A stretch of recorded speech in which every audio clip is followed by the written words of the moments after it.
Yo les bros, bienvenue sur Spatule Bro, je suis le chef et on se retrouve aujourd'hui pour notre petite review un peu tardive, je vous l'accorde, des 3 premiers épisodes de la saison 2 de The Ring of Power, la série Seigneur des Anneaux d'Amazon. Bon, déjà t'as remarqué que le décor avait un petit peu changé, parce qu'en fait j'ai déployé mon petit paravent que j'utilise pour mes streams dans mon décor habituel, parce que là il n'y a plus rien dans la boutique. Là on est en train de déménager, on déménage dans 2 jours, on a commencé à vider les bouquins.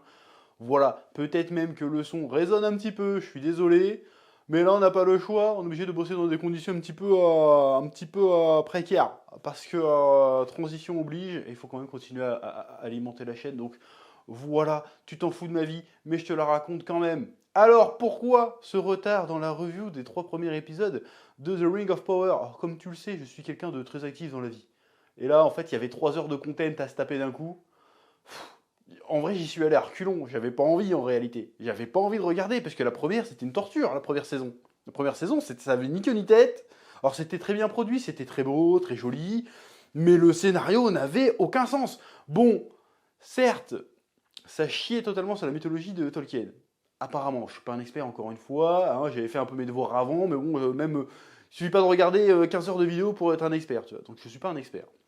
Mais je voyais que de base, ça n'avait aucun sens par rapport au truc de base. Mais même en mettant ça de côté, c'était pas fou. C'était vraiment pas fou. Donc j'avais pas très envie de m'y remettre. J'étais pas pressé. Donc qu'est-ce que j'ai fait? Ça sorti jeudi. Bon ben moi jeudi soir, je me suis dit bon, non c'est jeudi. Ouais, c'est sorti jeudi. Donc moi j'ai commencé à regarder vendredi, je crois, ou jeudi soir. J'ai commencé à lancer l'épisode. Au bout de 20 minutes, je me suis endormi. Réel. Après c'est parce que peut-être je suis fatigué, je sais pas. Je fais beaucoup de choses en ce moment. Je me suis endormi. J'ai fait ah bon. Le lendemain, je relance l'épisode. J'ai réussi à finir l'épisode 1. Je lance l'épisode 2. Au bout de 20 minutes de l'épisode 2, je me réendors. Je fais ah. Bon, c'est peut-être moi qui est fatigué. Ou peut-être, je dis bien, peut-être c'est un peu chiant. Bon, on va quand même en parler. Alors, premier épisode, ça n'a pas très bien commencé, hein, je vais être honnête. Et je suis pas dans le hate watching. D'ailleurs, tu vas voir, la review va être globalement un peu positive, tu vas voir. Tu vas être surpris, là je te spoil. Juste le premier épisode, c'est pas possible quoi. Le premier épisode, il y a la première demi-heure. Mais c'est un résumé de la saison 1. C'est quoi cette histoire? Le flashback de Sauron là, mais comment il pue la merde. Mais c'était quoi cette histoire là? Donc t'as Sauron qui fait un meeting avec les orques. Tu te dis mais c'est quoi cette histoire là? Il arrive, en plus il a une gueule de rien le gars, zéro charisme. Pareil, moi je suis un orc, je vois le mec qui me parle avec sa perruque blonde, je le fume hein. Je suis désolé, je fais vas-y, on va devenir les rois du... Ta gueule, slack. Je te plante, c'est normal, t'as aucun charisme. T'es pas Sauron, c'est qui ce connard qu'ils ont choisi? Je sais pas ce qu'ils ont passé avec sa perruque dégueulasse. Bon bref, donc il y a Sauron qui fait un pitch en mode je suis le nouveau seigneur des ténèbres et suivez-moi, votez pour moi. Quoi? T'es Sauron. Maman, les orques, tu fais vous êtes mes esclaves, vous obéissez, vous vous baise. C'est comme ça que c'est censé se passer. Et pourquoi tu fais un pitch pour les convaincre? C'est quoi cette histoire? T'as vu ça où? Enfin bref. Et donc du coup, t'as le passif avec Hadar, du coup, un personnage inventé pour l'occasion.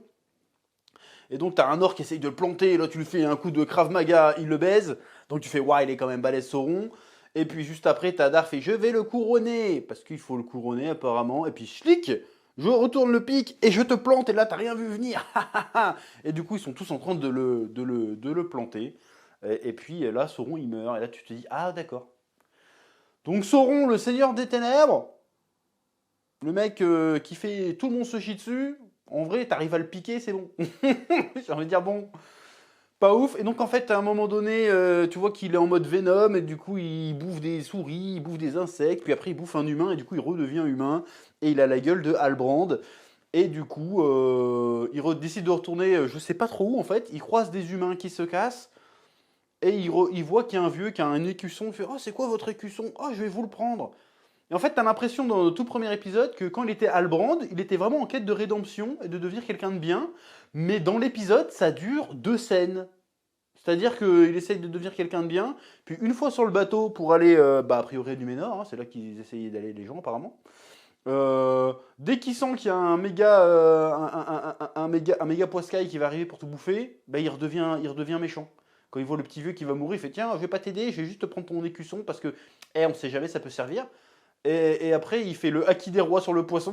En vrai, c'est ça la scène. Hein. C'est chiant, se le roule, bâtard. Il est dans l'eau, il y a le méga poisson qui le regarde, il fait. Et le poisson, il se casse. Tu fais oh. Et donc, en fait, à partir de là, il est redevenu méchant, mais on sait pas pourquoi. Et comme par hasard, c'est là que tu vois que la saison 1, elle était absurde. Il tombe sur Galadriel au milieu de son rafio. Et après, bon voilà, du coup, tu as le générique Ring of Power. Donc en fait, comment dirais-je, toute cette introduction n'a rien rajouté de plus, à part nous dire que oui, Sauron, en fait, il peut devenir Venom, enfin, j'exagère, il devient pas Venom, mais on a compris que, en fait, voilà, son essence survit, alors que normalement, quand tu tues son corps, c'est plutôt son âme qui survit, mais là, bon, bref. Donc j'ai pas compris, toute cette introduction ne servait à rien, et globalement, ce premier épisode ne servait à rien. Après, on ouvre sur Elrond qui fait un go fast pendant qu'il y a Galadriel qui le poursuit, il fait Elrond, arrêtez-vous, il fait non. Et en fait, parce que Elrond, il a piqué les anneaux, et il va voir le roi en disant hé, les anneaux, j'ai les anneaux, mais franchement, c'est de la merde, faut mieux pas les utiliser parce qu'il y a Sauron, du coup, je vous les ramène quand même, mais en fait, je vais pas vous les donner, je vais me barrer tard le fugitif pour ceux qui ont la ref. Il saute dans la cascade et. Qu'est-ce qui se passe?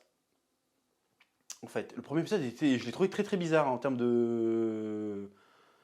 Voilà, mais vraiment le premier épisode, tu sens que c'était l'épisode où on va réintroduire les choses. Voilà, après, arrivé au deuxième, ça commence à être un peu mieux, globalement. Donc les 2 et 3 épisodes, franchement, ils étaient longs, mais ils étaient quand même comestibles, on va dire. Franchement, en termes de content, il y avait de quoi faire. Il y avait la révélation d'Anatar. Là, j'ai envie de dire bravo pour le coup, parce que c'est pas juste parce que, vas-y, on a mis Anatar, c'est parce qu'ils ont réussi à un petit peu inverser la vapeur. Parce que la saison 1, on sentait très clairement qu'ils allaient pas prendre cette piste-là, qui est lore accurate, tu vois. Et là, ils ont réussi à retourner le truc pour faire en sorte que si, en fait, c'est vraiment Anatar, il va réussir à manipuler Celebrimbor, même si on a fait tout à l'envers. On retombe un peu sur nos pattes et on lance vraiment la vraie intrigue de l'histoire. C'est-à-dire les anneaux de pouvoir. Là, pour le coup, je trouvais que c'était plutôt bien fait. Par contre, tout bien fait que c'est, tout cohérent qu'ils ont réussi à rendre le truc, ça annihile quand même pas mal l'intérêt de la première saison. Là j'ai envie de dire, ils ont réussi à transformer l'essai, mais à quel prix? Je veux dire, la série, elle coûte 1 milliard, hein, quasiment le bordel. La saison 1, tu peux la foutre à la poubelle, tu peux commencer direct à la saison 2, c'est bon, t'as tout en fait. J'ai envie de dire, d'un côté, tant mieux, parce que là, ils retombent un peu sur leurs pattes. C'est un peu. Voilà, ça fait plus de sens comme ça. Mais la saison 1, tu te dis, mais quel gâchis, quoi. Ça servait à rien, en fait. En vrai. Pareil, le Halbrand, là. Enfin, Sauron, pardon. Sauron. Je vais te dire Sauron parce que je suis un connard de français. Le Sauron. Qu'est-ce qu'il est parti foutre au Mordor au début aussi? Pareil, ça c'est dans le premier épisode. Qu'est-ce qu'il est parti foutre au Mordor? J'ai pas compris pourquoi il est retourné. Parce que maintenant tout le monde l'appelle Mordor. Hein. Le truc il a cramé il y a 15 jours, mais maintenant c'est bon. Tout le monde a mis à jour la carte du monde. Ça s'appelle le Mordor maintenant. Ça s'appelait pas comme ça il y a 15 jours. Bon, c'est pas combien de temps il s'est passé en vrai. Mais maintenant tout le monde sait que ça s'appelle le Mordor. Donc maintenant c'est bon, on parle du Mordor. Pareil, pourquoi faire une origin story au Mordor si c'est juste pour. Après on l'appelle Mordor. Bon, bref, on va voir, ça s'est certainement développé. Même si vers le 3e épisode ça commence à être développé cette histoire. On va voir, bref. Pourquoi il est allé au Mordor? J'ai pas compris. Il est allé voir Hadar. Et il fait, bon, Hadar a toujours pas grillé que c'était Sauron. Alors que moi, dans la saison 1, j'ai pas rematé, hein, pour des raisons évidentes. Mais il me semble qu'il avait grillé que c'était Sauron. Bah, ça n'avait pas été dit, mais il dit, tu te souviens de moi au moment où il le met KO, il fait, tu te souviens de moi? Et après, tu vois qu'il a un doute sur son identité, tu vois. Mais là, non, il fait, bon, ah oui, t'es le roi du Sud, soi-disant, hein, qu'est-ce que tu me veux? Ben j'ai des infos sur Sauron, je sais qu'il est de retour. Je vais vous dire où il est. Mais vas-y, libérez mon peuple et laissez-moi aller voir Celebrimbor. Comme ça, je pourrais débusquer Sauron et puis après, t'inquiète, je viens te donner les infos. Et Hadar, il fait ok. Et tu te dis, mais quoi? Quoi? Alors que Hadar, il accepte. Bon, déjà, je trouve ça un peu absurde. Le gars, c'est un clochard. Tu sais pas d'où il sort. Il sait où il est. Toi, tu sais, il est où Sauron, toi? Et il fait, bah vas-y, va voir. Déjà, débile. Ok. C'est comme si moi j'allais voir la police. Ouais, je sais où il est Xavier Dupont de Ligonnès. Ouais, t'inquiète, mais je sais pas exactement où, mais j'ai un indice. Tu sais, je me fais choper par les Schmitt. Je fais, vas-y, franchement, laissez-moi partir. Je vais vérifier et je reviens après vous dire. Et les flics font ok, vas-y. On est bien d'accord que ça serait débile. Bon, d'accord. Mais admettons. Moi, le problème, c'est la motivation de Sauron à venir voir Hadar pour rien lui faire, juste lui dire, en fait, je suis de retour, mais t'inquiète, tu m'as pas vu, Poker Face. Repartir chez Celebrimbor pour de toute façon dire, en fait, oui, je reviens parce que, voilà. Pourquoi tu n'es pas revenu directement? Je n'ai pas compris. Je n'ai pas compris. Alors peut-être que ça va être expliqué plus tard. Ou alors peut-être que, tu sais, entre deux phases de sommeil, peut-être que j'ai rappelé des infos. C'est possible aussi, hein. C'est possible. J'ai pas compris ce qu'il venait foutre là. Donc déjà, problème. Qu'est-ce qu'il vient foutre là? Je ne sais pas. Mais bon, bref. Après, dans le deuxième épisode, ça se rattrape un petit peu. On t'explique que le Celebrimbor, il veut pas lui parler parce qu'il a promis à Galadriel de plus traîner avec lui. Galadriel ne lui a rien expliqué. Par contre, elle l'a dit à Elrond, elle l'a dit à Gil-galad. Mais pourquoi elle l'a pas dit à Celebrimbor? Je ne sais pas pourquoi elle l'a pas dit. Je ne le sais pas. Parce que Elrond, elle l'a grillé, si tu veux. Donc elle n'a pas eu le choix. Mais ça veut dire que si Elrond ne l'avait pas grillé, elle aurait rien dit à personne. C'est commence à devenir. Faut faire du triturage de ménage pour que le scénario il ait du sens. Hein. En vrai, bref. Et donc là, il va voir Celebrimbor, et Celebrimbor n'est pas au courant que c'est Sauron. C'est juste qu'il est censé pas bosser avec lui. Mais normalement, c'est pas ça qu'elle aurait dû dire Galadriel. Elle aurait dit la prochaine fois que tu croises Albrand, tu le fumes à vue, bâtard. Tu le fumes à vue, c'est Sauron. Tu dis pas, mais si tu veux pas dire que c'est Sauron, tu dis tu le fumes. C'est pas juste, non, tu lui parles pas, c'est tu le fumes. C'est ça que t'aurais dû faire. Non, non, tu lui parles juste pas. Bah non, le gars, c'est le Seigneur des Ténèbres. Tu lui dis pas, il faut le chasser, en fait. Il faut le fumer à vue. C'est pas juste, tu lui parles pas, je te fais la tête, j'ai promis à ma pote de pas te parler. Oh, c'est des elfes millénaires ou c'est des gamins de CPCE2, là? Je comprends plus rien, alors l'histoire. Bon, bref. Par contre, le fait que Sauron arrive à manipuler Celebrimbor en disant vous étiez pas au courant? Ah, ils ont pas mis à jour sur les anneaux? Ils ont même pas dit merci. Alors que les anneaux, ils fonctionnent, ils ont pas mis au courant. Vous avez pas de messagers qui sont venus ou quoi que ce soit, on vous laisse sur le côté. Voilà. Pareil, aparté, les distances entre les bleds, il va falloir... comment ça se fait que les messagers y mettent un épisode entier pour aller du Lindon en Région et que Sauron il fait Mordor et Région en 2 secondes. Ils sont pas censés être à côté. Hein. Enfin, tu vois ce que je veux dire? Et il a eu le temps d'intercepter en plus les messagers. Bref, admettons. Mais par contre, le fait qu'il manipule, qu'il exploite les failles et les désirs des gens, ça c'est plutôt bien fait. Il fait genre, ah ouais, ils t'ont mis de côté, bah les autres leur obéissent pas, vas-y, tiens, viens, on va faire d'autres anneaux si tu veux. Et regarde-moi, en fait, je suis pas Albrand, je suis Anatar, je suis envoyé par les Valar pour te guider, pour sauver la terre du milieu. Pareil, la justification de la fabrication des anneaux de pouvoir, alors elle n'est pas dans les bouquins à la base, il me semble, mais elle est plutôt pas mal. En mode, ok, la lumière des Eldar est en train de s'éteindre, mais ça atteint aussi le fait que les ténèbres commencent à émerger de la Terre du Milieu, ça affecte tous les royaumes en fait. C'est-à-dire que là, les elfes, ils vont être dans la merde, les nains, ils sont dans la merde parce qu'ils n'arrivent plus à être en phase avec la montagne, et probablement que les hommes aussi vont être dans la merde d'une manière ou d'une autre. Peut-être pour le côté environnement, genre ouais, la forêt est en train de se crever aussi, ils ont plus rien à bouffer, voilà, c'est la merde. Donc, on va leur trouver une solution, et le Celebrimbor, en fait, il n'est pas juste animé par son ambition démesurée de dépasser son illustre ancêtre Fëanor, le mec qui a fait les Silmarils, c'est aussi le fait, je peux sauver le monde grâce à mon art, si tu veux. Donc ça, j'ai trouvé ça intéressant, j'ai trouvé ça plutôt bien mené, et ça rend le personnage de Celebrimbor beaucoup plus intéressant qu'en saison 1. En saison 1, il servait à rien, il était juste là en mode... voilà. Donc ça, c'était plutôt bien fait. Et tu vois que toutes les intrigues commencent à... Enfin, toutes les intrigues. Ça commence à s'emboîter tout ça, donc ça c'est plutôt pas mal.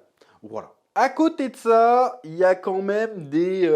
En fait, l'intrigue de Sauron, même si dans le premier épisode, il y a plein de trucs qui, pour moi, ne font pas de sens, comme le fait qu'il retourne en Mordor, on sait pas trop pourquoi, mais vas-y. Est plutôt intéressante à suivre. Celle de Celebrimbor aussi, étonnamment. Donc ça, ils ont bien rattrapé à la première saison. Par contre, il reste des trucs que je trouve un petit peu chiantes. Un petit peu chiant, un petit peu pas nécessaire, ou un petit peu pour l'instant mal exploité. Toute la partie humain, en fait, Isildur, qui se retrouve dans une cave avec des araignées, comment il atterrit là? Encore une fois, j'ai pas regardé la saison, j'ai pas rematé la saison 1, mais il me semble qu'à la base, il était juste en mode sous les débris parce qu'il y a eu la déflagration et tout ça. Il s'était pas fait capturer par quoi que ce soit, il me semble. Ou alors, encore une fois, mea culpa si je me trompe et que c'est effectivement ce qui s'était passé. J'ai pas compris qu'est-ce qu'il foutait dans le truc des araignées. J'ai pas compris pourquoi tout d'un coup on retrouve l'elfe, je sais plus comment il s'appelle l'elfe, avec le gamin là, Théo. Sa mère, sa daronne, elle est canée.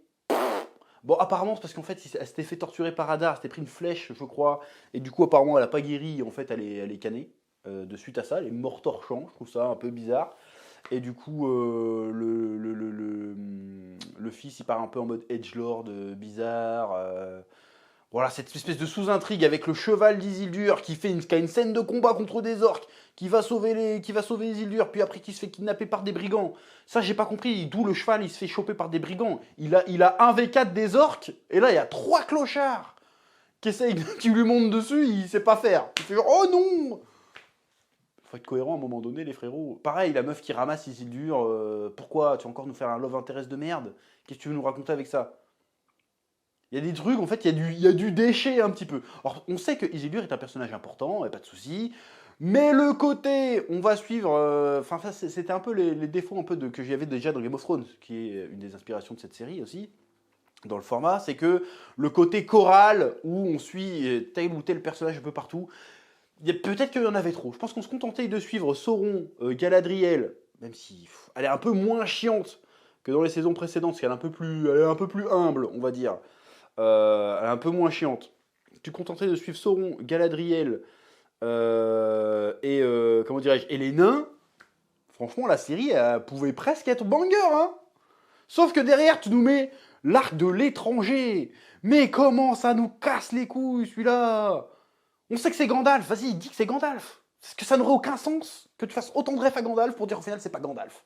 Ça n'aurait aucun putain de sens. En vrai de vrai. Donc, pourquoi vous nous faites ce suspense? Il y a même toute une scène, on va essayer de vous trouver un nom.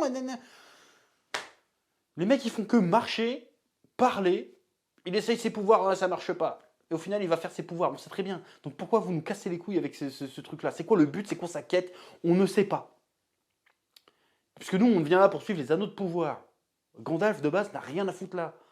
Pourquoi vous me faites un arc Gandalf? Avec Sam Gonzès et Frodo Gonzès. C'est pas intéressant.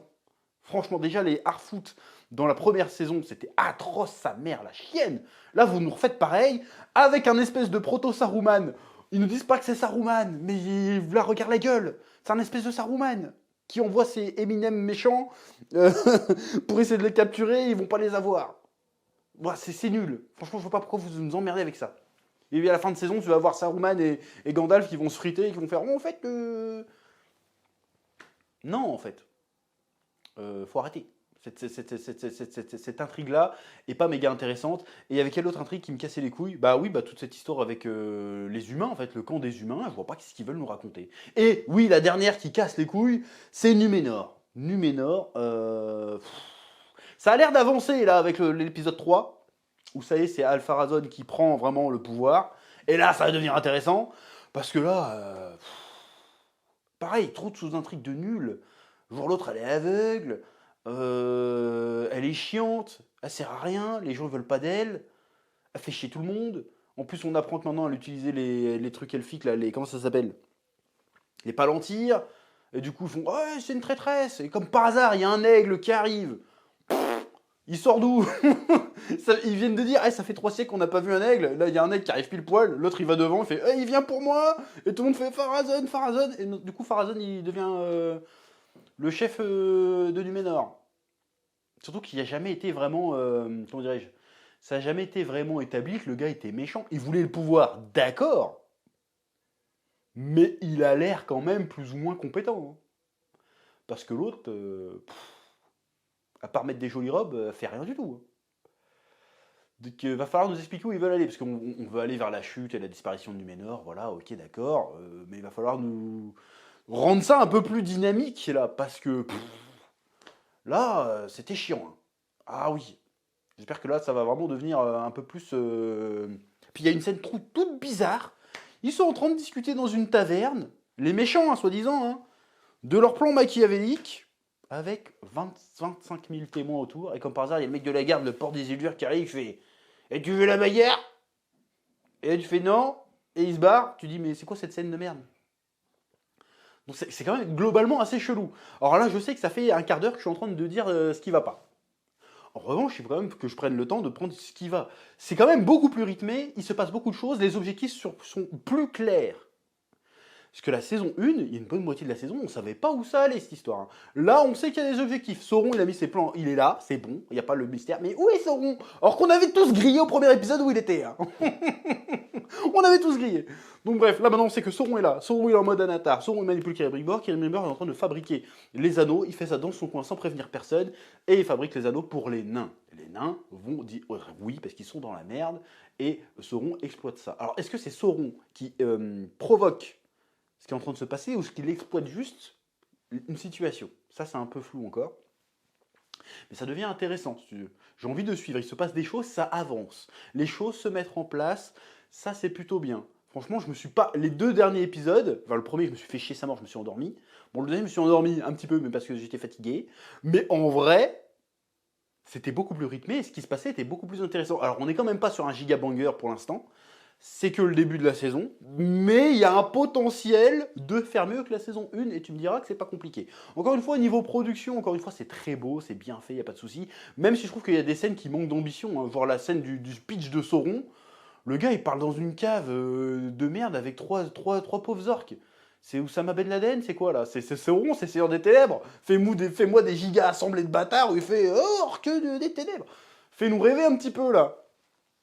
Donc on va voir. Par contre, l'objectif de Sauron, on sait que lui, il veut apporter une espèce de paix et d'harmonie, il veut contrôler les esprits. Alors, on nous explique un peu aussi à quoi servent les anneaux, finalement, parce que dans la trilogie du Seigneur des Anneaux, on ne sait toujours pas à quoi sert l'anneau, hein, en réalité. Là, on nous explique un peu le pouvoir des anneaux, qui est assez un peu... c'est un délire. Là, ils ont réussi à nous expliquer un petit peu à quoi ça servait, je trouvais ça bien. Bon, on voit le personnage de Círdan, je crois qu'il s'appelle, l'elfe le plus vieux de la Terre du Milieu, là, qui est responsable du Havre Gris, voilà. Bon, est-ce qu'il aura un vrai rôle dans cette histoire? Lui, je sais pas trop. Parce que je sais que c'est lui qui garde l'anneau. Je crois qu'il le file à Gandalf à un moment donné, je crois. Je suis pas sûr. Enfin bref, il est là, quoi. Et puis c'est l'espèce de mentor d'Elrond, donc voilà, c'est intéressant. Personnage d'Elrond qui est plutôt intéressant aussi, hein. Qui se méfie de tout ce qui touche autour de Sauron, et qui a raison de se méfier d'ailleurs, hein. Donc on va voir comment ils vont tourner ça pour rendre ça plus intéressant, pour rendre ça plus stylé. Voilà, donc on se fait moins chier clairement que la saison 1. Par contre, on va être honnête 2 secondes, il faut oublier le côté c'est le Seigneur des Anneaux, quoi. C'est vraiment, il faut partir sur un autre délire. Si tu oublies le côté que c'est pas vraiment Laura Curry, tout ce que tu veux, si on continue sur cette lancée, ça va devenir regardable. Voilà, donc globalement, je dirais que sur ces 3 épisodes, je sortirai quand même un bilan plutôt positif. Je me suis pas fait chier, me suis même surpris à être pris par certaines intrigues, notamment celle autour de Sauron, même s'il y a des passages que j'ai pas compris. Voilà, ça, je trouvais ça intéressant. Maintenant, les défauts, c'est trop d'intrigues, trop de sous-intrigues qui n'avancent pas assez vite. C'est pas parce que j'ai un problème d'attention, c'est parce que ça nique vraiment, ça plombe vraiment les rythmes de l'épisode. Voilà, c'est-à-dire que si t'as le temps de te faire chier, c'est qu'il y a un problème. Or que les autres intrigues, même les nains, c'est pas trop chiant, hein. Alors que dans la première saison, les nains, c'était pas ce qu'il y a de plus intéressant. Là, j'ai trouvé que c'était plutôt pas mal. Donc on va voir comment ils vont régler tout ça. Mais en tout cas, ça semble être aller dans la bonne direction. Pour moi, pour l'instant. Je te dis ça, mais encore une fois, il y a peut-être la malédiction des 3 épisodes. C'est-à-dire, je vais arriver à l'épisode 4, je vais te dire, putain, c'était encore de la merde, si tu veux. Mais pour l'instant, franchement, ça va. Bref, c'est à peu près tout ce que j'avais à dire sur ces 3 premiers épisodes des Anneaux du Pouvoir. Je vous laisse le soin, comme d'habitude, de me dire ce que vous en avez pensé en commentaire, si vous êtes d'accord ou pas d'accord. Pouce bleu, abonnement, et je vous dis à très bientôt sur Spatulebro pour de nouvelles vidéos. Même si cette semaine, ça risquerait pas d'être trop dynamique, parce que voilà, on est occupé, mais on revient très vite en septembre. Oui, que la passion vous guide. À bientôt. Oui.